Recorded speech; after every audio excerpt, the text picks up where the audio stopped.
Oh, good afternoon. Oh, do have a seat.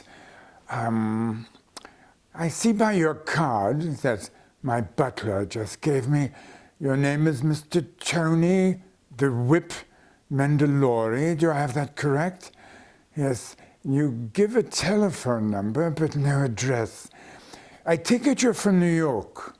Yeah, oh, I gotta tell you, what a pleasure it is to meet you, Mr. Mason. Yeah, yeah, I came in on the red eye. I got here about 7:30 in the morning after leaving New York. You know, it's not like the old days. I couldn't bring my piece with me, you know what I mean? I ain't never seen so much security. Reminds me when I got busted the first time. They frisked me from one side to the other. Oh, quite.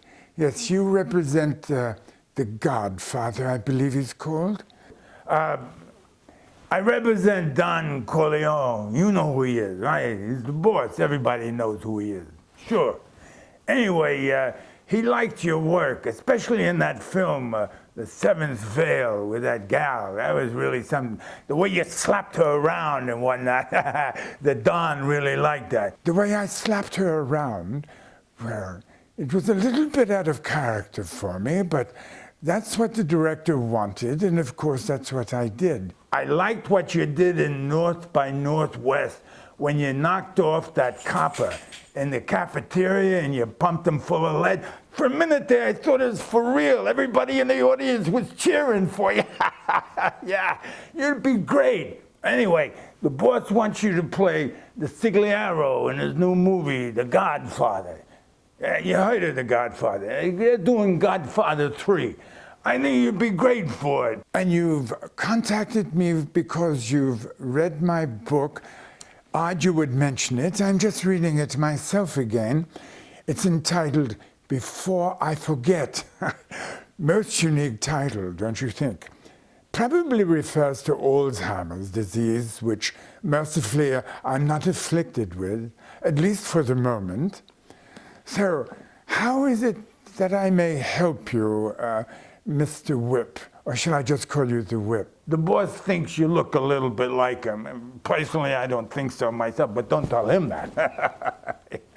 Yeah, and he also thinks he sounds a little bit like you know what I mean? He's got illusions of grandeur. Anyway, he wants you to play the role, and he asked me to come out here and ask you in a nice kind of way if you're willing to go along with that. Oh, I have that correct then. Mr. Corleone thinks that he resembles me a little bit and he wants me for the role because he'd feel more at home with someone who looked and spoke like him. I'm quite flattered with that, of course. Well, now it's simply a matter of money.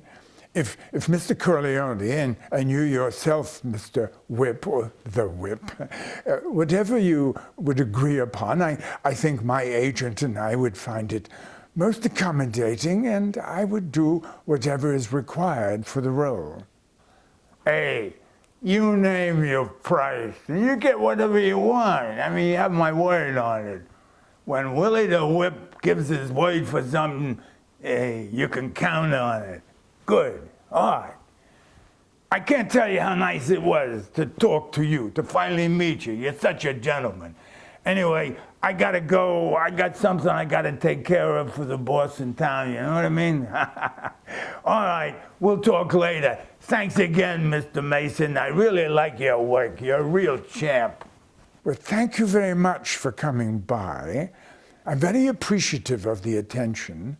And if you are in Hollywood again, why, just drop by. Rodrigo, my man, will show you out. Thank you. It was delightful. Au revoir.